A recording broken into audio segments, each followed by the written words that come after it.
In this episode of the Locked On NBA Big Board podcast, we are going to discuss James's big board. James Barlowe just released Big Board 1.0, his first big board. So I'm going to grill him and question him about some of his selections. It's going to all be in fun because as everybody's big board right now, it should be all over the place. There's no consensus.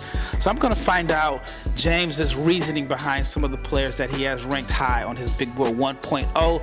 This is an episode you don't want to miss. Stay tuned.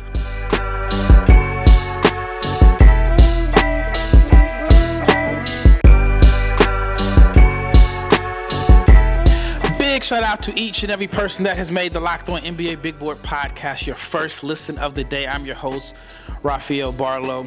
To my left, and if you're watching on YouTube, it's to the right, but it's my brother James Barlowe, who is going to, this episode is about James. I'm just going to ask him questions about his big board. If you are not subscribed, please subscribe, follow us on YouTube, like, share, comment.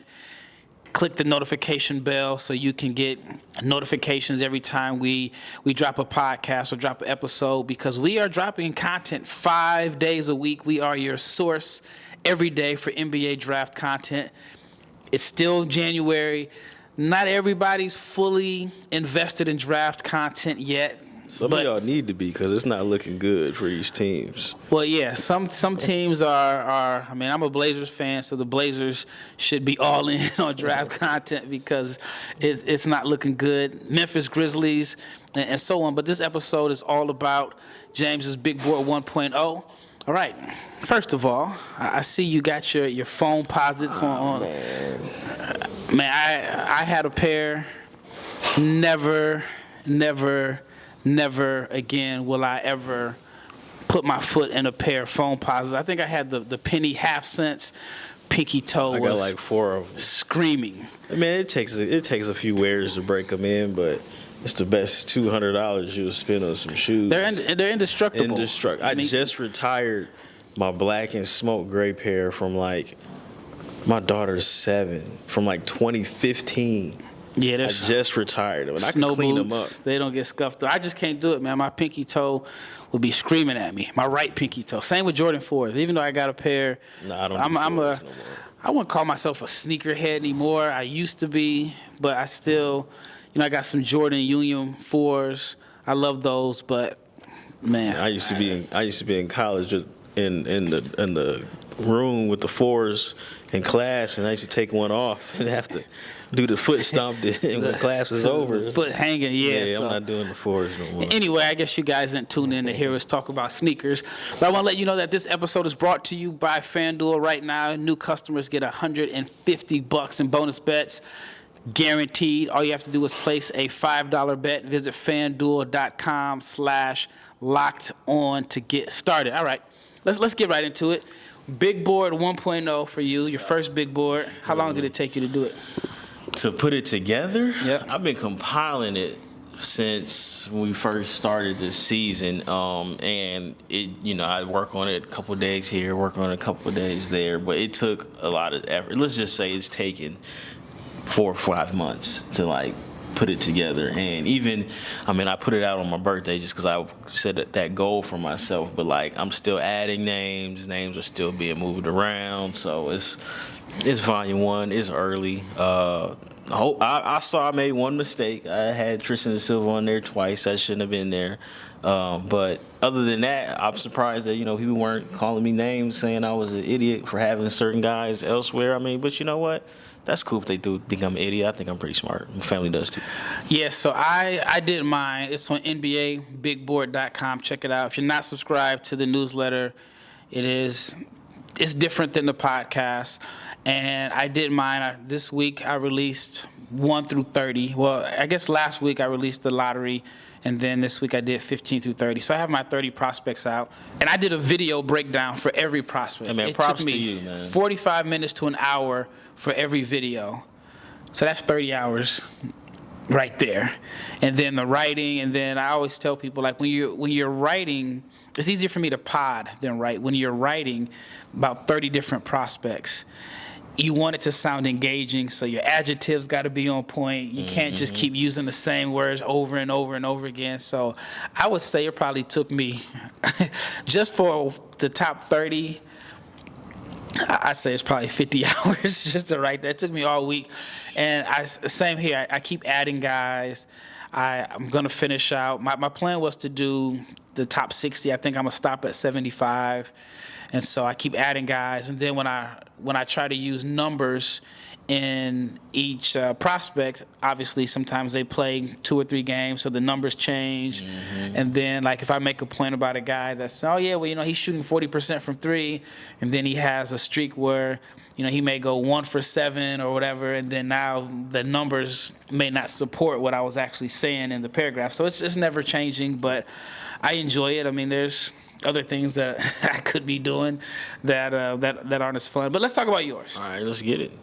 All right, you got AlexSarr number 1, which is not controversial there. So here's the thing that had me cracking up. Go ahead. So on your big board, and if you're not following James, Draft Junkie James, you can actually see his big board. It's on his Twitter. He has DeBarge and Chief Keef. Now, I'm that's my brother. I know his personality. I know, you know, just when he's been sarcastic. But I couldn't figure out DeBarge and Chief Keef. So explain what DeBarge is and Chief Keef. DeBarge is my favorite DeBarge song. Maybe it's not my favorite, but the most popular DeBarge song is I Like It.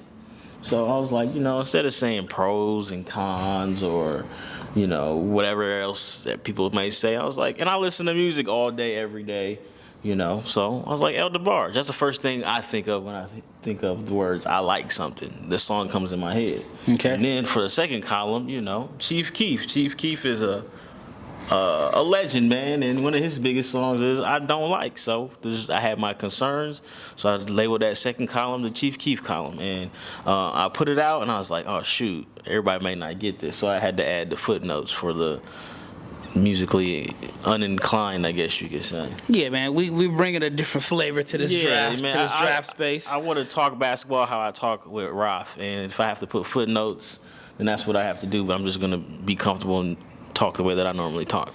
All right, so for your likes for AlexSarr, you like his athleticism, size, and upside, yes. But you have concerns about the hands and the jump shot. Explain.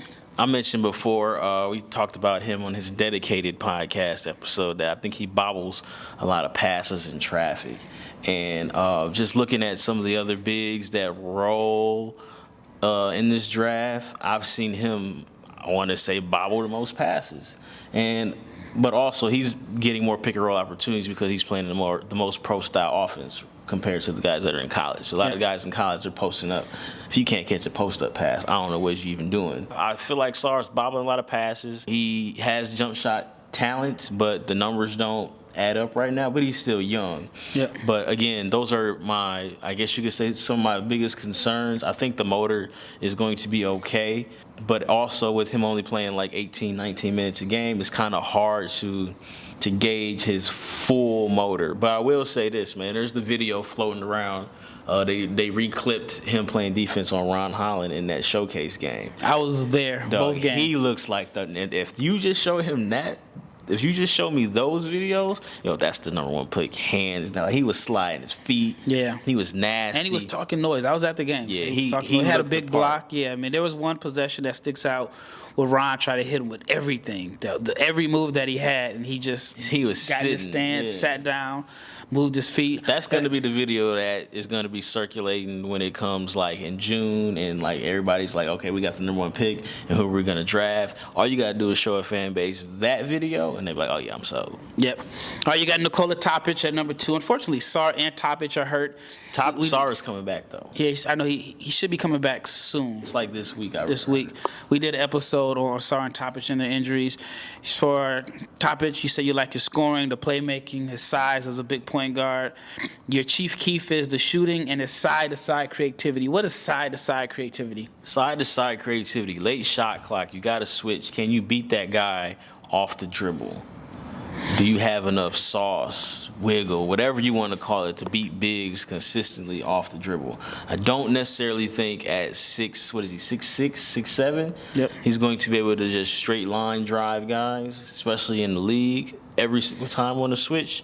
So I think he's going to need some pace, some boogie. Like, it's not about necessarily the speed, but you see when Luka gets the switch, But Luka doesn't have his speed. My comparison for him is a bigger Goran Dragic, and I just think once he gets that, he's so good at angles. Once he gets that angle on the big, he's going straight at him, initiating the contacts. He's going to be a foul or a finish at the rim. So I'm not concerned about the side-to-side creativity because I just think late shot clock, he's just going to call a screen. I do see what you're saying, but I just don't see a situation where they're just going to late shot clock, just spread out and say go to work. But I feel like as with every point guard, you're going to have, especially if I'm taking you that high, every point guard who's a ball handler like that has to have some sort of side-to-side to beat those guys. It's what has made us look terrible with that Tyrese Halliburton, those Tyrese Halliburton takes from Iowa State to where he is now, because now he can beat guys off the dribble, and he's got enough side to side to get into his ugly jump shot that goes in, or get to the basket, or get to the rim and make those passes that he makes. That's what I'm saying. All right, so you got Matas Bazelis at number 3. We're going to dedicate a whole episode to Matas. Coming up next, we've been doing the individual episodes, and we haven't discussed Matas at length. So we'll talk about Matas in that episode. Or you got RonHolland at number 4, and you love his motor's first step and his potential, but you have concerns about his feel for the game. When we return, we're going to talk about RonHolland's feel for the game and his shooting and his overall offensive creativity. Stay tuned. All right, let's talk about our new sponsor, Hungryroot. Hungryroot is the easiest way to get fresh food delivered straight to your door. They have healthy groceries and simple recipes all in one place. You could take a fun, short quiz at Hungryroot and allow them to get to know you. They'll get to know your goals, what you like to eat. They even want to know what type of appliances you have in your home. And then they'll keep your needs and your preferences at the top of mind, and they'll start building your cart with delicious recipes and all your grocery needs for the week. And Hungryroot will recommend recipes and groceries based off your specific tastes. So take their suggestions and choose anything that you want. They've got fresh produce, high quality meat and seafood. They got pantry staples, healthy snacks, sweets, and much more. Hungryroot also goes beyond your weekly grocery haul with thousands of easy recipes that actually put your groceries to good use before they get forgotten about in the back of your fridge. I know that happens to me all the time. Well, now that I'm married, but when I was single, the back of the fridge was always shown. The best part of Hungryroot is that they follow a simple standard. It's got to taste good, be quick to make, and contain whole, trusted ingredients. So you can spend less time meal planning, shopping, and cooking, which takes up a significant amount of time, and more time enjoying healthy food that you actually love at Hungryroot. And right now, Hungryroot is offering Locked On NBA Big Board listeners 40% off your first delivery and free veggies for life. You heard that correct. If you go to hungryroot.com/LockedOnNBA, you'll get $40 off your first delivery and you'll get free veggies. Hungryroot.com/LockedOn. Do not forget to use our link so they'll know we sent you. Passion, drive, and patience. That's what brings home winning the trophies, and it also keeps your car alive. eBay Motors has everything you need to maintain your vehicle at a level to basically keep it in this peak performance. They have superchargers, roof racks, exhaust kits, LED headlights, and more. Whether you're into speed, power, or style, eBay Motors has you covered. With over 122 million parts to choose from, you'll always find exactly what you're looking for. And with the eBay Guaranteed Fit, your part is guaranteed to fit your ride the first time or your money back. Because with eBay Motors, you're burning rubber and not cash. With all the parts you need at the prices you want, it's easy to turn your car to the MVP and bring home that win. So keep your car alive at ebaymotors.com. Eligible items only, exclusions apply. The eBay Guaranteed Fit is only available for U.S. customers. Locked On has launched the first ever 24 hours a day, 7 days a week streaming channel. Locked On Sports Today is here for you, covering 24/7 with the top news from our local Locked On experts, plus the national shows that cover every single league. So go to Locked On Sports Today. It's on YouTube. Subscribe to the first ever national sports 24 hours a day, 7 days a week streaming channel. All right, when we left off, I kind of teased RonHolland. And so explain to me your concerns or your Chief Keef for his shot creativity, his shooting, and his overall feel for the game.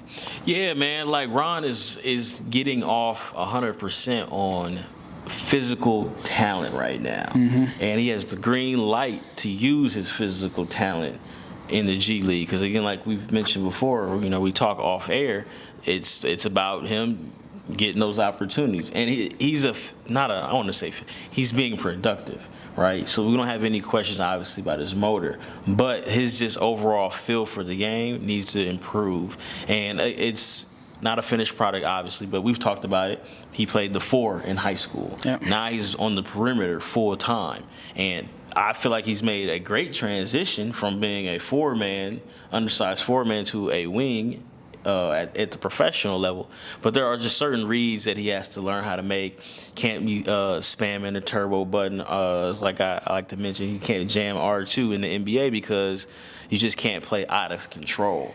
There was a play, I don't know what game it was. I think it was like a 3-on-1 fast break. He had Matas trailing on the right, and I believe he had, it wasn't the shooter. I think it was London Johnson? Yep. Yeah, London Johnson in the corner, and the play eventually that he would have to make, or he should make, is you hit Matas trailing at 6'11" behind you. That's who can dunk. finish. Who can, yeah. And he hit the guy who's probably a lower percentage 3-point shooter in the corner. And maybe I'm nitpicking, but there are other plays where it's a 2-on-1, 3-on-2, and he's just like picking up charges. You know, and I just feel like he's moving too fast right now. But that's the case for a lot of athletic guys. I think he got called for 2 travels against the Rip City remix, and I think all of that goes into playing too fast and his overall feel.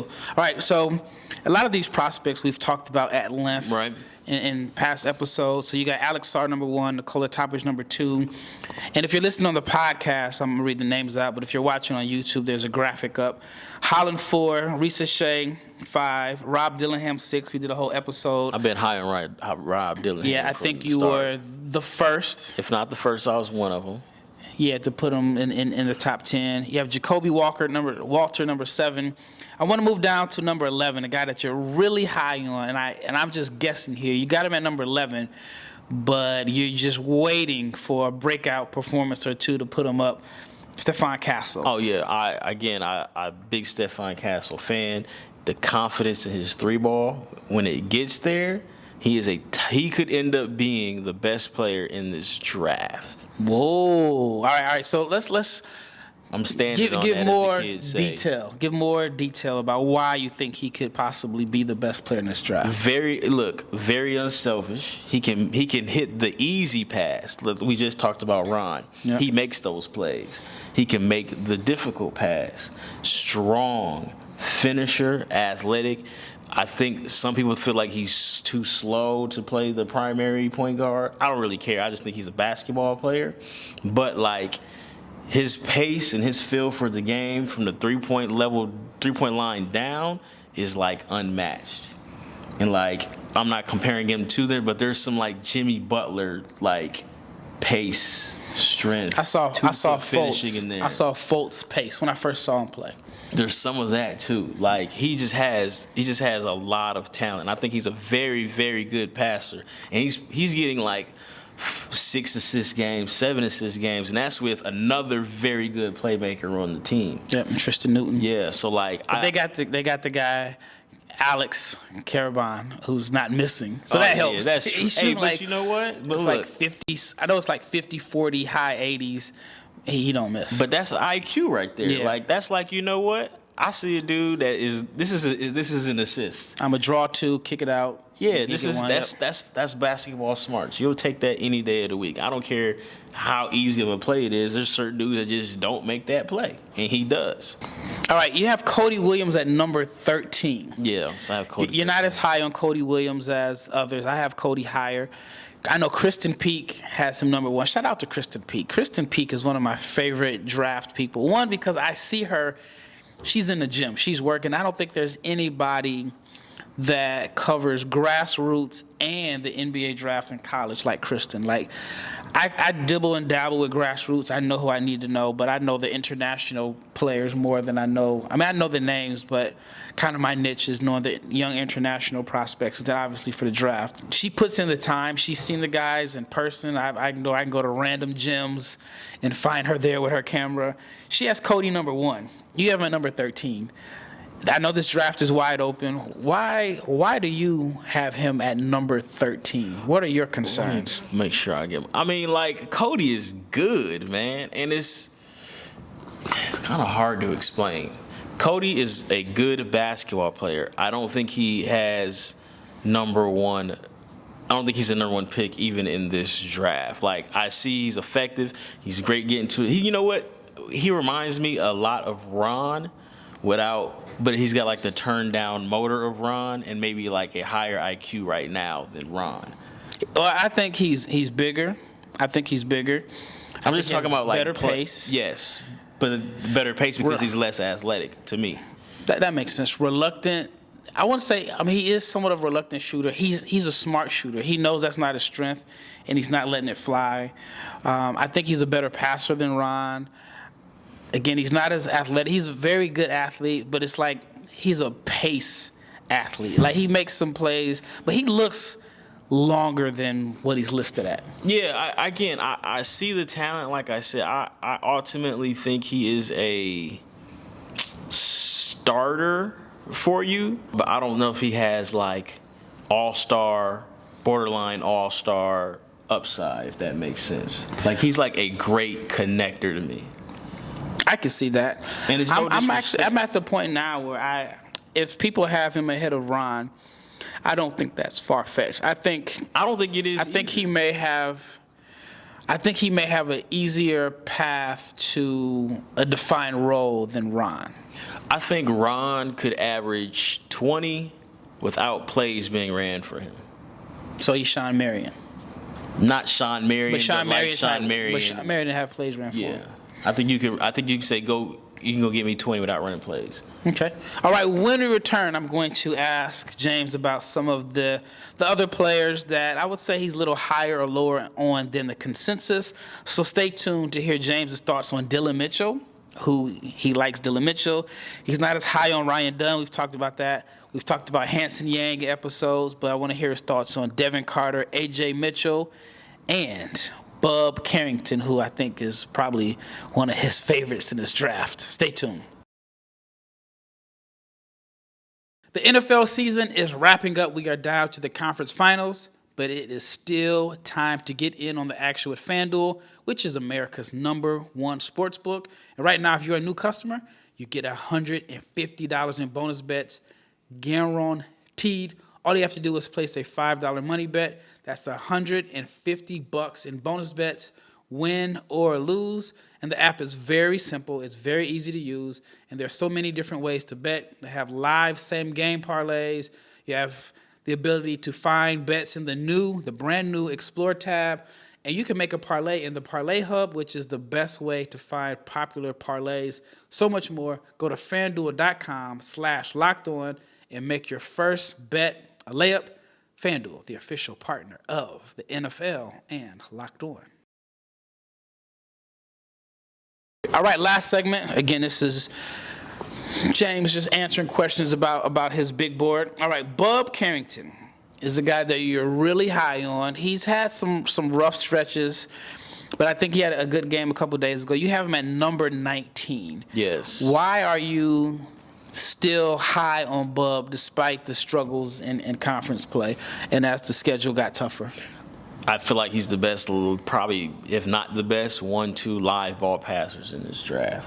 I think he has a passing talent that if you pair him with somebody else on the wing or another ball handler, like, he is going to be a dynamic passer.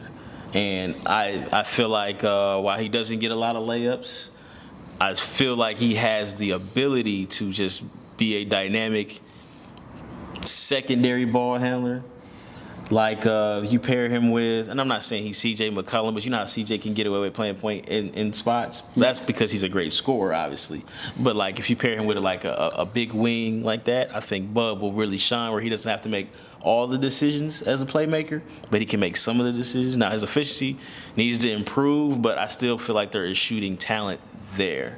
He had a good game the other night against, I forget who it was, where he picked it up.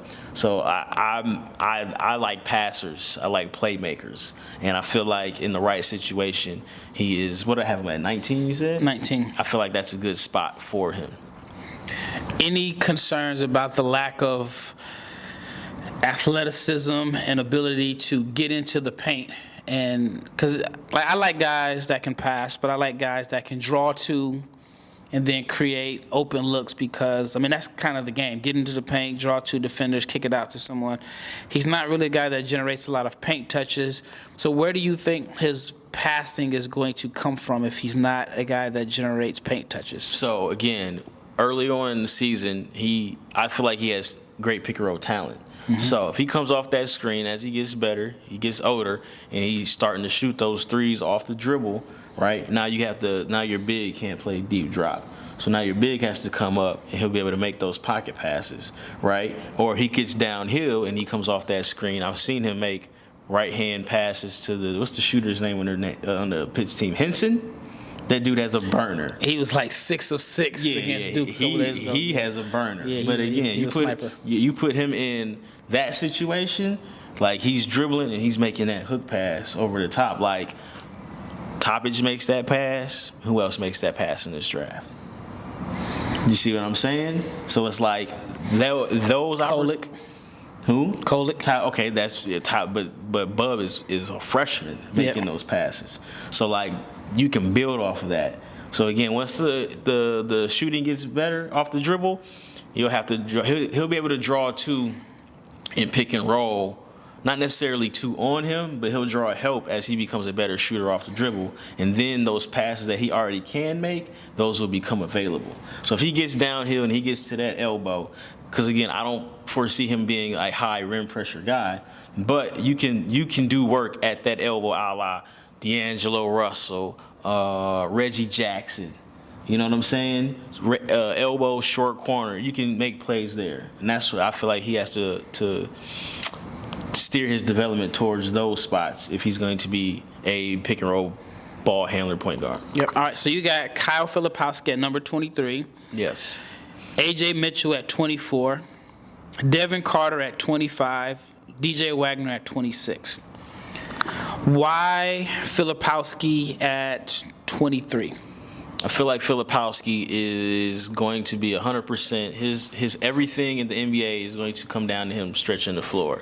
And he just started stretching the floor in like January consistently. I feel like his 2-point percentage. He made like 11 out of 15 or something like that. Then he had a game, I think he was like 1 of 6 recently. But. Right, but then against, these kids play so many dang games. He had a game where he was like 2 for 14 on twos. Yep. A lot of those were getting blocked. Last I looked, and I haven't factored in the game that they played, but last I looked, coming into the weekend, he had 28 of his shots blocked. So that's a concern. All right, while you're looking at that, AjayMitchell. To me, AjayMitchell is the craftiest scorer in this class as far as just moves, spin moves, hesitation. I mean, his feel for the game as far as being able to get a bucket is incredible. And I have him in my 20s. I don't remember exactly where I have him. I think I have him about 25. But the more and more I look at it, I'm like, why isn't he higher?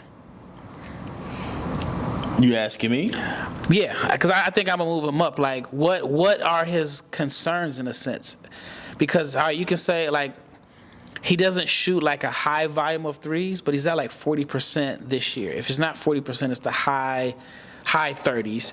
He can shoot them, but the way he gets to the basket, he doesn't bail defenses out by shooting a lot of threes. He's getting to the cup. He's not the most athletic guy. I see some Jamal Murray in his game. That's interesting, man, because Jamal is a shot maker. He's a shot maker. Is he a 1? No. Is he a 2? Yeah, but he can play 1 or 2. Of course, playing with Jokic makes things a whole lot easier. Makes things a whole lot but easier. I think AjayMitchell is a guy that I'm probably going to move up in my next big board because I imagine in the pre-draft process, guys are going to be running from him. All right, let me ask you a question about AjayMitchell real quick. His team is 4-4 in conference play. Yep. 11-7 overall. How much do you weigh winning into where you draft a guy, especially a guy who's having a lot of success at a mid-major, low major? Like, my thinking is we have an NBA player on the floor, we should be at the top of the conference at the least. Well, here's my thing about that. If you're going to factor in winning, then I can say, well, the Ignite can have 3 lottery picks, and they're, 5-26? That's true, but we're talking about they're in a different situation. They're playing against professionals. They're playing against guys.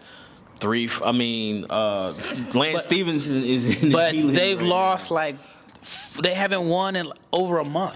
I get it, but we talking and they're about not. In some games, they're not even competitive. So, but that's my thing. Is like when it's the Ignite, it's not held against them. But a college player is held against them. Was it held against Markelle Fultz? It wasn't held Fultz? against Was it him. held? It wasn't held against Ben Simmons, who I don't know how you don't make the tournament. But they had. I mean, Fultz wasn't praised as number 1 coming into the year, but Ben Simmons, he was praised as the number 1 pick. You were right though, was because Steph didn't make the tournament his junior year, but at the same time he had put in. I mean, his resume was basically like we knew he was special on that sophomore year run that he had. I'm just asking the question: do we factor in? If you held it against Steph and you passed him up in that draft because you said he didn't make the tournament 1 year, but I'm saying we saw what he did his sophomore year. I'm just asking. AjayMitchell is talented as he is. I have him in the 20s. You have him in the 20s. We're not knocking his talent, but do at a certain point, because again, we're gonna have to start nitpicking guys. Because again, there's a difference between. I mean, there isn't much of a difference between 15 and 50. Are we going to knock the guy if his team isn't winning enough games? I'm just asking the question. Nope, because you can't do it. If you're gonna do that, then you gotta knock the Ignite. You can make a case and say if Ron or Madas or any of those guys, Tyler or anybody, if they're averaging, let's say they're all averaging 15 a game, how many of their 15 are coming when they're down by 20 early? I 100% agree with you. Because look, I done played basketball before, and we done got slapped. And it was like, look, I got 8. I got to get to 13. Yeah. Look, I'm trying to at least sexy up these numbers. Right. DevinCarter, we're running out of time here. What do you like about DevinCarter, and then what is your concern? So you have him at number 25. Look, shooting, toughness, defense. He's like the great role player. He is like not the same, but not even if they have the same last name, like DevinCarter. DevinCarter and what's my man's name? He's not playing a lot. From Baylor that went top 10. Davion Mitchell, yes. Davion Mitchell's not playing a lot because his jump shot left him. But that's all right. I want to touch on that real fast. So he didn't have really good shooting years until like that year at Baylor where he won.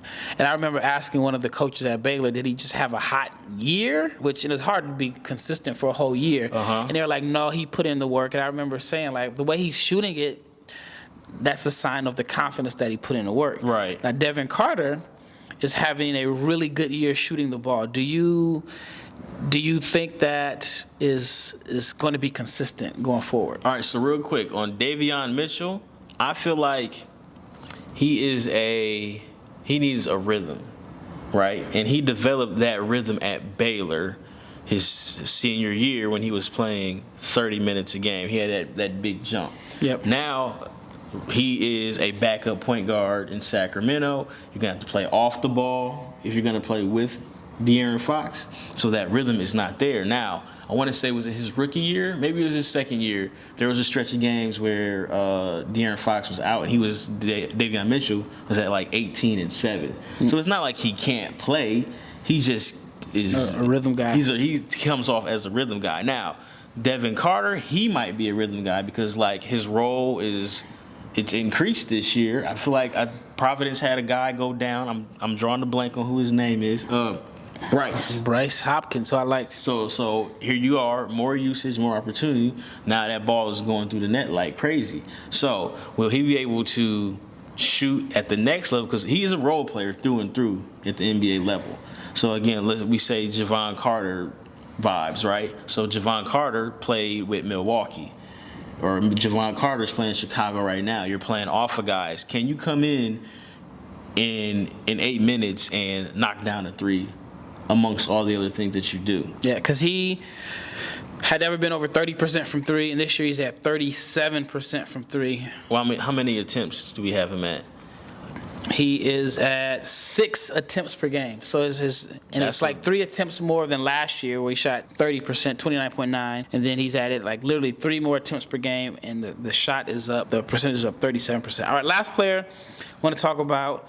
And I'm sorry we didn't get to everybody, man, but you got to check it out. You got to check it out on. You can ask me questions too, man. I respond to tweets. Dillon Mitchell. Yes. You got him at number 32. Yes. Why? I like Dillon Mitchell, man. Like, it's just, again, if you want to sit here and say talent, upside, like, it's hard to see forwards in this draft who bring his level of athleticism, competitiveness. Like he's a forward, he's a project, and he's productive, and he shows. I've mentioned it before. We haven't dedicated a full episode. You know what? Let's save this for a full Dillon Mitchell episode because we're going to be divided on this. We're going to be divided. Go ahead. Hey, you know what? Stay tuned. We're going to do a full Dillon Mitchell episode. But next, we're going to do a full episode totally dedicated to Matas Buzelis, who I think has a chance to still be the number 1 pick in the NBA draft. I'll explain why James is high on him. So stay tuned for the next episode coming up on Matas Buzelis. Once again, it's Rafael Barlowe with my brother James, and we are out. Go listen to DeBarge, man.